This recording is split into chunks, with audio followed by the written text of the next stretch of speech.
जंगल में जन्माष्टमी का त्योहार था। सभी पक्षियों ने अपने अपने घरों को फूलों से सजाया था। कालू जी, घर का सारा काम तो हो गया है, अब बाजार चलते हैं कान्हा जी का श्रृंगार खरीदने। हाँ चले गोरी, मैं तो कब से इंतजार कर रहा हूँ। फिर कालू गोरी बाजार चले जाते हैं। मम्मा, आज के दिन सब अपने अपने घर रुके हैं और आप काम पर जा रही हो। जाओ, मैं आपसे कभी बात नहीं करूँगा। कुक्कू, गुस्सा करना बंद करो, मैं आज जल्दी आने वाली हूँ। फिर तुम्हें लेकर बाजार जाऊंगी, वहाँ से तुम्हारा जो मन करे वो खरीद लेना। सच मम्मा, आप सच कह रही हो? फिर तो बहुत मजा आएगा। ये मैं बाजार जाऊंगा। कुक्कू खुशी से उछलता हुआ घर से बाहर चला जाता है। जल्दी से जाती हूँ, बस मालकिन से पैसे ही तो लेने हैं, फिर अपने कुक्कू को लेकर बाजार जाऊंगी। रानो चिड़िया ने आज जन्माष्टमी का व्रत रखा था। वो जल्दी जल्दी अपनी मालकिन के घर चली जाती है। मैं आपका ही इंतजार कर रही थी, ये लो अपने पैसे। फिर रानो चिड़िया अपने पैसे गिनती है। मालकिन, ये ले, आपने 2000 रुपए फालतू दे दिए हैं। मैंने कोई रुपए फालतू नहीं दिए, हमारी तरफ से छोटा सा इनाम है, अपने बेटे के लिए कोई तोहफा खरीद लेना। मालकिन, आप तो सचमुच बहुत अच्छी हो। मैं जहाँ पर पहले काम करती थी, उन्होंने तो उधार रुपए देने से भी मना कर दिया और आपने तो खुशी खुशी फालतू दे दिए। भगवान आपका भला करे। अरे बाबा, अब जाओ, वरना लेट हो जाओगे और तुम्हारा बेटा फिर से नाराज होगा। रानो चिड़िया वहाँ से निकल जाती है। आज वो बहुत खुश थी। रानो खुशी खुशी में उड़े जा रही थी, तभी उसकी टक्कर एक हवाई मोटर से हो जाती है। बहन जी, आप घबराइए मत, मैं हॉस्पिटल लेकर चलता हूँ आपको। वो हवाई मोटर वाला तो मार के भाग गया। अरे नहीं भैया, बस जरा सी चोट है, मैं घर जाती हूँ। कपड़ा बांधने से खून बहना बंद हो जाएगा। ऐसे कहकर रानो चिड़िया उड़ने की कोशिश करती है, लेकिन उसका पंख तो उठ ही नहीं पाता। उसे बहुत दर्द होता है और वो चीखने लगती है। नहीं नहीं बहन जी, आपके पंख से खून बह रहा है, मैं तो हॉस्पिटल लेकर ही जाऊंगा। फिर वो अनजान पक्षी रानो को हॉस्पिटल ले जाता है, कहीं उसके सारे पैसे इलाज में खर्च न हो जाएं। डॉक्टर साहिबा, आपकी फीस कितनी हुई? डॉक्टर पर्ची बनाकर रानो को दे देती है। रानो तो पर्ची देखकर घबरा जाती है। 6000 रुपए? मेरे पास तो सिर्फ 5000 है। अब मेरे कुक्कू के लिए कुछ भी नहीं बचेगा। रानो वो सारे रुपए डॉक्टर को दे देती है और दुखी मन से घर जाती है, जहाँ कुक्कू उसका इंतजार कर रहा था। मम्मा, आपको ये चोट कैसे लगी? आप ठीक तो है? हाँ बेटा, मैं अब ठीक हूँ, पर आपके लिए 1 रुपया भी नहीं ला पाई। सारे पैसे इसी चोट में खर्च हो गए। मम्मा, कोई बात नहीं, आप सही सलामत घर आई वो ही काफी है। मुझे और कुछ नहीं चाहिए कान्हा जी से। कान्हा जी का नाम लेते ही चिड़िया को याद आता है, मैं शाम को कान्हा जी को भोग कैसे लगाऊंगी? मेरे पास तो कुछ नहीं है। मम्मा, आप रोना बंद करें, कान्हा जी सब ठीक कर देंगे।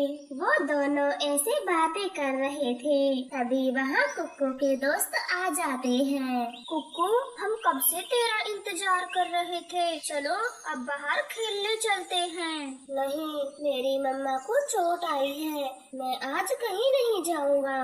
कुक्कू, आप अपने दोस्तों के साथ चले जाइए, मेरे पास क्या करोगे? मैं तो थोड़ी देर सोना चाहती हूँ। फिर कुक्कू वहाँ से चला जाता है। रानो चिड़िया ऐसे झूठ बोलकर कुक्कू को बाहर खेलने भेज देती है, ताकि उसके दोस्तों के साथ उसका थोड़ा बहुत मन लग सके। चलो कुक्कू बुलबुला, मैं आपको अपना घर दिखाता हूँ। मेरे मम्मा पापा ने बहुत अच्छी सजावट की है। सच जग्गू, तुमने तो घर को मंदिर की तरह सजाया है। हाँ, ये देखो, कान्हा के लिए नए कपड़े, मुकुट, माला, बांसुरी सब नए नए लाई है मेरे मम्मा। जग्गू के घर इतना सारा सामान देखकर कुक्कू के मन में लालच आता है। यहाँ तो कितना कुछ है, अपनी मम्मा के लिए यहीं से थोड़ा सा चुरा लेता हूँ, किसी को कुछ पता नहीं चलेगा। फिर कुक्कू अपने दोस्तों से नजरें छिपाकर वो नए कपड़ों की थैली और माखन की मटकी चुराकर भाग जाता है। गौरी कभी उसे घर से निकलते हुए देख लेती है और उसका पीछा करती है। रुक जा कुक्कू के बच्चे, रुक जा, मेरे घर से चोरी करके भागता है, अभी सबक सिखाती हूँ तुझे। गौरी झट से कुक्कू को पकड़ लेती है और उसके गाल पे जोरदार थप्पड़ मारती है। चोरी करते हुए शर्म नहीं आती? तुम्हारी मम्मा क्या मर गई है जो मेरा सामान लेके भाग रहे थे? अच्छा हुआ जो मैंने तुम्हें देख लिया, वरना मैं भोग कैसे लगाती। आंटी जी, मेरी मम्मा ने भी व्रत रखा था और आज उनका हवाई मोटर से एक्सीडेंट हो गया, तो मैंने उन्हीं का व्रत पूरा करवाने के लिए आपके घर से चोरी की। ये झूठ मूठ के बहाने बनाना बंद कर और भाग यहाँ से, वरना 2-4 और लगा दूंगी। कुक्कू तो चुपचाप वहाँ से चला जाता है और अपनी मम्मा के पास जाकर रोने लगता है। शाम हो जाती है। सभी पक्षी कान्हा को भोग लगाने के लिए चांद का इंतजार कर रहे थे। वो रहा लूसी जी चांद, चलो कान्हा जी को जन्मदिन की बधाई देते हैं और भोग लगाकर अपना व्रत खोलते हैं। मिट्ठू जी, जल्दी से कान्हा जी की थाली लाओ, चांद निकल आया। गौरी, सभी ने कान्हा जी को भोग लगा दिया, अब आप भी जल्दी भोग लगा दें, फिर हमें भी खाना खाना है, बहुत तेज भूख लगी है। परंतु कालू, मैं भोग कैसे लगाऊं? मुझे तो चांद कहीं नहीं दिख रहा। कालू गौरी की यह बात सुनकर हैरान रह जाता है, क्योंकि उसे तो चांद साफ साफ दिख रहा था। गौरी, ये कैसे बातें करती हो? चांद तो सभी को दिखाई देता है। सच कालू, मुझे चांद नहीं दिख रहा, मैं क्या करूं? सच सच बताओ गौरी, तुमने आज क्या गलती की जिससे भगवान श्री कृष्ण तुमसे नाराज हैं? गौरी कभी याद करती है, तभी उसे कुक्कू याद आता है। वो कालू को सब बताती है। तुमने कुक्कू को मारकर बहुत गलत किया। कान्हा जी भी तो स्वयं माखन चुराते थे और तुमने उन्हीं के रूप में आए बच्चे पर जुल्म किया, इसीलिए तुम्हें चांद भी नहीं दिखाई दे रहा। अब मरो भूखी। कालू जी, मुझे भूखा नहीं मरना, अब मैं क्या करूं? जाओ गौरी, कुक्कू से माफी मांगो और जो भी सामान उसने लिया था उसे वापस दे दो। गौरी कभी तुरंत ही कुक्कू के घर जाती है और उससे माफी मांगती है। कुक्कू बेटे, मुझे माफ कर दो और ये सारा सामान तुम ले लो और कान्हा जी को पहना दो। कुक्कू वो सारा सामान देखकर बहुत खुश होता है। रानो गौरी कभी का धन्यवाद कहती है और गौरी तो चांद देखकर बहुत खुश थी, क्योंकि अब उसे चांद साफ साफ दिख रहा था। गौरी बहन, मैं ये सब लाने ही वाली थी, अचानक से मेरे साथ ये हादसा हो गया और मेरे सारे पैसे खर्च हो गए। आपने इस मुश्किल वक्त में हमारी मदद करके बहुत बड़ा उपकार किया है, मैं आपका ये एहसान कभी नहीं भूलूंगी। कोई बात नहीं रानो, आप मेरे साथ चलो और हम दोनों इकट्ठे होकर पूजा करते हैं। मैंने कचौड़ी और हलवा बनाया है, तुम दोनों मेरे घर ही भोजन करें। फिर वह दोनों चांद को पूजकर अपना व्रत खोल लेती है और कान्हा जी को प्रणाम कर खुशी खुशी भोजन खाती है। प्यारे दोस्तों, आपको हमारी जन्माष्टमी की कहानी कैसी लगी कमेंट करके जरूर बताएं और हमारे चैनल को सब्सक्राइब करें। आपका धन्यवाद। यह कहानी एक छोटी चिड़िया की है। वो अपने बच्चों को गर्मी से बचाने के लिए घर बनाने की ठंडी जगह खोज रही थी। सुबह से शाम हो गई, लेकिन घर बनाने के लिए कोई ठंडी जगह नहीं मिली। ऐसे में अपने नन्हे मुन्ने बच्चों को लेकर कहाँ जाऊंगी? चिड़िया ऐसे परेशान हो रही थी कि तभी वहाँ पर एक कालू नाम का कौवा आता है। अरे छोटी चिड़िया, आप यहाँ अपने बच्चों के साथ क्या कर रही हो? मुझे बताओ, मैं आपकी मदद जरूर करूँगा। कालू नाम है मेरा। मैं अपने जंगल में किसी को भी मुसीबत में नहीं देख सकता। कालू भैया, मैं इस जंगल में सुबह से भटक रही हूँ, लेकिन अभी तक घर बनाने को कोई ठंडी जगह नहीं मिली। अगर रात बिताने को कोई किराए का घर मिल जाए तो आपकी बड़ी कृपा होगी। किराए का घर?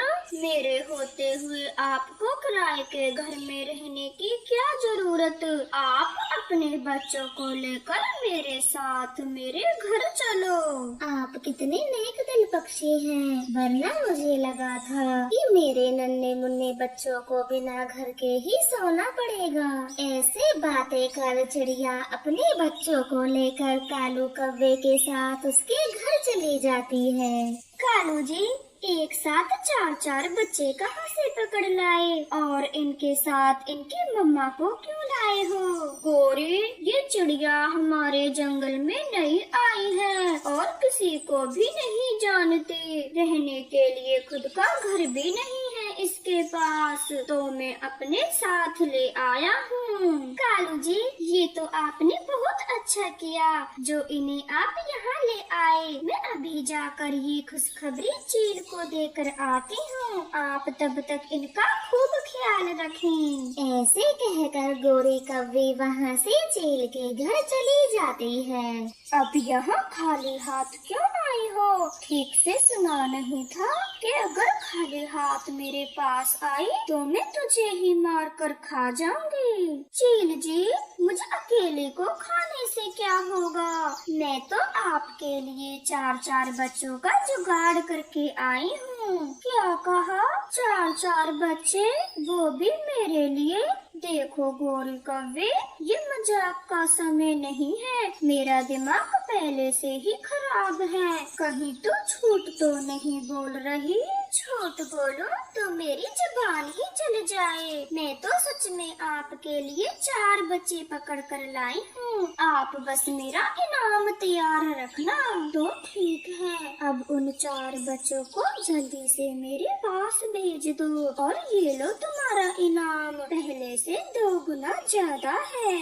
गोरी कौवी वो धन की पोटली लेकर अपने घर आती है और कालू कौवे को दे देती है। कालू जी, अब जल्दी से बच्चों को चील के पास भेजने की तैयारी करो। मैं इनकी पूरी रकम ले आई हूँ। गोरी, चिड़िया को पहले सो जाने दो, तभी हम एक एक करके सारे बच्चों को चील के पास छोड़ आएंगे। हाँ कालू जी, पहले चिड़िया को सो ही जाने देते हैं, वरना जागते हुए तो वो अपने बच्चों को कहीं नहीं ले जाने देगी। वो दोनों ऐसे बातें कर रहे थे कि चिड़िया उनकी बातों को कान लगाए सुन रही थी। हे भगवान, ये दुष्ट कौवे तो बहुत बदमाश निकले। मेरे बच्चों को चील को खिलाना चाहते हैं। मैं अपने बच्चों को कहीं नहीं ले जाने दूंगी। अब तो मुझे पूरी रात जागना होगा। ऐसे सोचकर चिड़िया अपने बच्चों के पास ही टकटकी लगाए बैठ जाती है। कालू गोरी देर रात होने पर चिड़िया के घोंसले के पास आते हैं। चिड़िया को जागते हुए देख वे दोनों चौंक जाते हैं। अरे छोटी चिड़िया, आप अभी तक सोई नहीं? अगर कोई परेशानी है तो हमें बताओ, हम आपकी मदद जरूर करेंगे। नहीं कालू भैया, मुझे कोई परेशानी नहीं है, बस मुझे नींद नहीं आ रही थी तो मैं अपने बच्चों के पास ही बैठ गई। ऐसे बैठे बैठे तो आपकी तबीयत खराब ही हो जानी है। अब आप सो भी जाओ। गोरी बहन, जब मुझे नींद आएगी तब मैं सो जाऊंगी। वैसे आप दोनों अभी तक क्यों जागे हो? अरे हम दोनों तो सोने ही जा रहे थे कि तभी आपको देखने आ गए कि कोई परेशानी तो नहीं है। चलो गोरी, अब सोते हैं। चिड़िया बिल्कुल ठीक है। ऐसे कहकर वे दोनों अपने घोंसले में चले जाते हैं और चिड़िया भी राहत की सांस लेती है। बस कल सुबह तक मुझे अपने बच्चों का ख्याल रखना होगा। सुबह होते ही मैं यहाँ से चली जाऊंगी। कालू जी, मैंने आज रात का वादा किया है चील से बच्चे भेजने का। अगर बच्चे नहीं भेजे तो चील बहुत गुस्सा होगी। गोरी, हम चिड़िया को देखते रहेंगे। जैसे ही चिड़िया सोती है हम तुरंत ही बच्चों को उठा लेंगे।